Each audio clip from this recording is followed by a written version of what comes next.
Hey, what's up guys, HobsonPlays here and welcome back to another video. Today I have a tutorial for you on how to build a flower farm. If you've been following along in my survival let's play, I built this up a few episodes ago, so now I want to show you guys how to get it done. Pretty simple farm. It does take a little bit of time just getting all of your redstone lined up. A lot of flip-flopping back and forth between having things powered and unpowered. The most complicated part being this shifting floor right here. You do need a little bit of slime to get some sticky pistons going, but overall, not a huge farm. Gives pretty crazy rates. I ran it for about 30 seconds earlier and I got almost a stack of flowers. So I'm going to estimate, a stack of flowers every 30 seconds. That's pretty good rates. The way this farm works here is you just flick this lever and it's going to bone meal this flower right here. The flowers get reproduced up on this shifting floor like so. The floor shifts back and forth as the flowers grow. They get broken. When you're done, feeling like you have enough flowers, you just go ahead and push this button right here. And a water stream is going to push all those flowers into a centralized water flow and down into the hopper they go. So I just ran the farm for a couple seconds there, got over half a stack of flowers. So yeah, rates are pretty good. It does burn through bone meal a little bit, but really not too bad. If we're getting rates as high as this, you probably don't need that much bone meal. So yeah, let's get right into the tutorial. So to start things off, we're going to build the actual bone mealing part of the flower farm. So find where pretty much dead center is going to be. Go ahead and place a block there with a lever on it. Now we're going to design kind of like a weird Y shape of blocks, just like so. So you're going to build this kind of J and then break out these blocks right here. Now go ahead and put a piece of redstone on here and a repeater facing towards the block above the redstone. Put it on a 2-tick delay, or I guess that's a 3-tick delay. It kind of just slows your farm down a little bit. Otherwise, if it's going too fast, you don't actually get as good rates. And put a redstone repeater torch right here. And you'll see that it should be cycling through. So this is actually what is cycling your dispenser full of bone meal. We can go ahead and flick this lever and it's going to power that block, therefore kind of just locking the system in place. So obviously you're not getting a pulse. Go ahead and put a dispenser right here. You want it facing towards whatever direction the front of your farm is. Place a grass block. It's actually important that it's a grass block, otherwise you can't put flowers on top. Go ahead and place whatever flower you want. In this case, we're just going to use a cornflower, but like I said, use whatever flower you are trying to reproduce. And this is easy to change at any point. If you have enough of whatever color or you need to start reproducing a different color, just go ahead and switch this up. But whenever you're ready, go ahead and fill up this dispenser full of bone meal. At this point now, we've actually kind of got our engine for the farm all built up. So now we're going to be taking the signal that's being produced by this to actually start powering our shifting floor pistons. So from here, we're going to take and put a block just underneath this redstone torch. We're going to go out 3 in this side, but just 2 on this side. And go ahead and put a block just on top of each of the ends. Now we can take a repeater from each of these outputs and put them facing those blocks. We're just going to fill in this extra space right here with redstone and put these repeaters on full delay. From here, go and extend out 5 extra blocks. And actually, we're going to make that double thick. And we're going to do the same on the other side.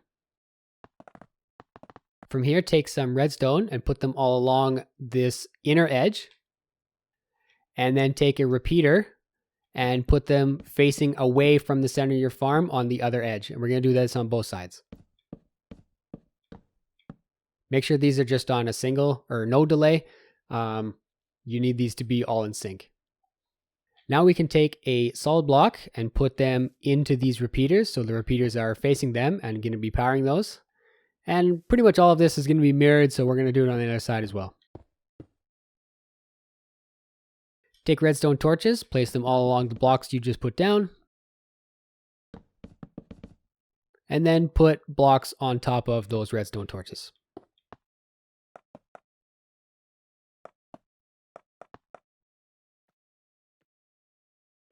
One last step before we start putting pistons down is actually to put redstone torch on the shorter side. If you notice, we're a little bit asymmetrical. If you put the redstone torches on the shorter side, that's going to reverse this pulse.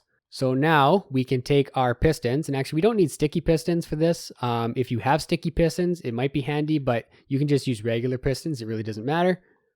And we're going to put them on top of these torches right here in a solid line all the way across. But on this side, we just have to put them on top of the block, and you'll notice they extend. So now if you can kind of imagine, actually we can go ahead now and put our grass blocks down, filling in this entire space.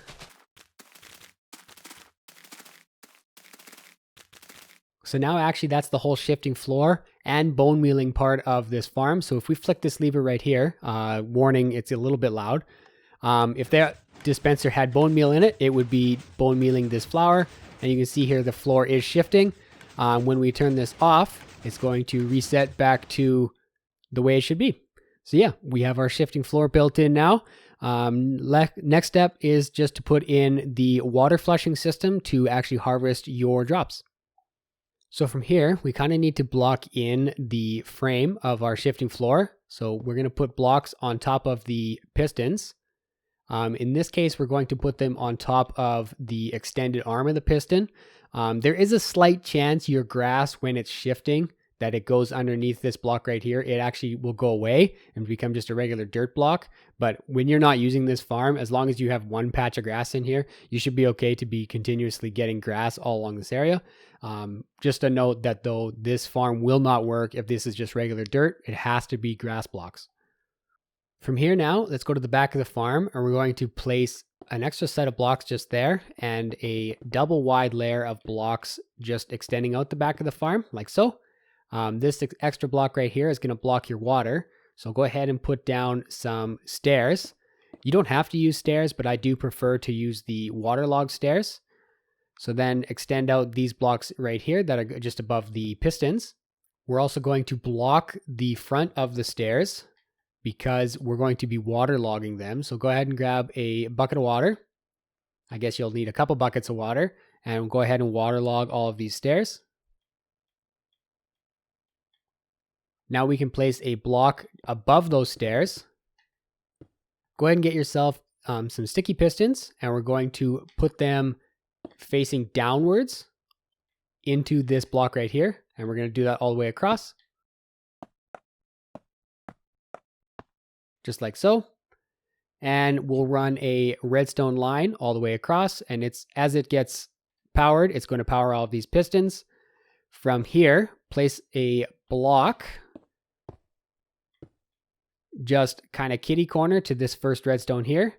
And we're going to place a redstone torch. So it's actually going to have that powered. Now, all the way down to ground level, place directly underneath that a block right there where I already have one. We'll make a line all the way down. And we're going to knock out every other one. Just like so. Place a block right here.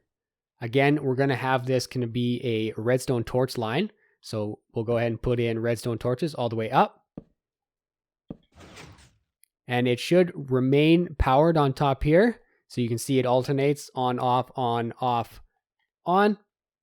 You want the default status of this to be on so that your water is not flushing away your grass. Again, you need the grass to exist so that your flowers actually can reproduce.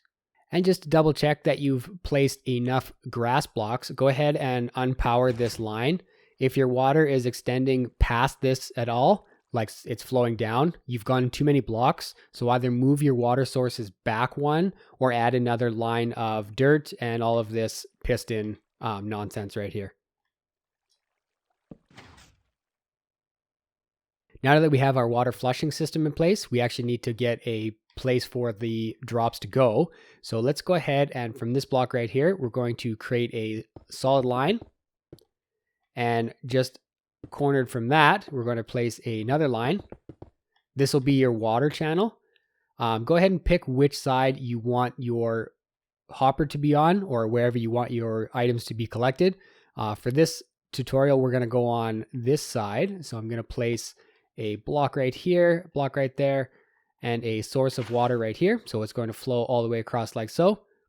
And then straight down from there where the drops are going to fall down, go ahead and place a chest with a hopper on top.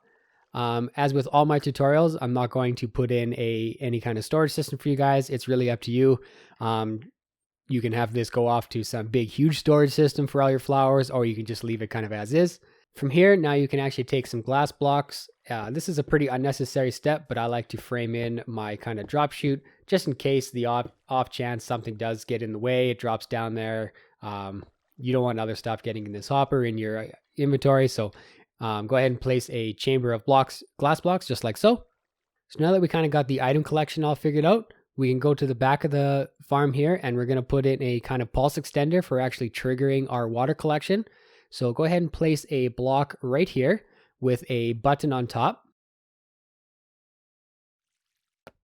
And then we're going to place down a few repeaters on full delay. This will be kind of your piston extender, pulse extender rather. And we're going to make it into a U shape just like so. And we're going to place blocks into all of the spaces in between the repeaters. And then we're going to place redstone dust all along the center like so, and put it into this block right here. So when we press this button, it's going to extend the pulse and open up our water stream. And this will stay just long enough for any items that get dropped, even from this spot right here, to be collected in our water stream. So actually, if I just go ahead and dump this piece of redstone right there, and we press the button, it's going to get flushed into our water stream, into our item collection, and just enough time that the water is going to shut off. And this is the minimal amount of time that you need to have it so that not only do all items get flushed into your water stream, you also have the least amount of chance to get your grass to be washed away. The more grass you have here, the quicker it's going to regrow, and the earlier you can start your farm back up. So now we can test this up actually. We're going to fill this dispenser absolutely full to the brim with bone meal. Flick this lever and it's going to pulse our floor and bone meal our flowers. You can see it's going to be a little bit slow just because I have that exact center grass block is dirt. But if you keep this going for a little while, you're going to have a whole bunch of items dropped right there. So let's go for another like 20 seconds.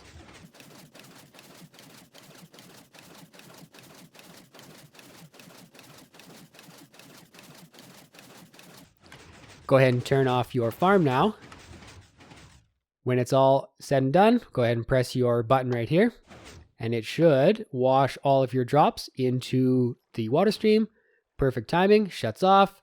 Your flowers are falling down, and we'll give this a second to run into the chest here. So let's take a look here. As you can see, in about 25 seconds of runtime, we got 59 flowers. So this is pretty quick, a pretty fast farm. It didn't use a whole lot of bone meal. Obviously, every pulse, it tries to use bone meal. It does fail sometimes. Actually, just a kind of word of note. I don't know if this is a permanent bug or feature of Bedrock or not, but if you actually bone meal the dirt block right here, it crashes your world. So in case anyone's wondering why it's set up like this, this is exactly why. It'll just ruin your world. So you have to make sure you're bone mealing the actual flower and then putting blocks above, because the bone mealed flower will actually produce flowers on this floor right here. And that's why we have the shifting platform just a little bit above. And like I said before, if you want, you can run a hopper line somehow out the back here, maybe with extra bone meal, but you saw the rates here, like a stack of flowers every 30 seconds. You probably don't need to have that much bone meal to be running this for that long. One final step you may or may not want to do is encasing the entire roof of this in glass, one block above your grass. There is a chance that mobs can spawn up here, particularly passive mobs, just because it is grass. If you really are keen on making sure that does not happen, go ahead and block this all in. Otherwise, you have a pretty much completely built farm good to go. Well, that does end this tutorial. Thank you guys so much for watching. Hopefully this all works out for you, and I'll see you in the next one.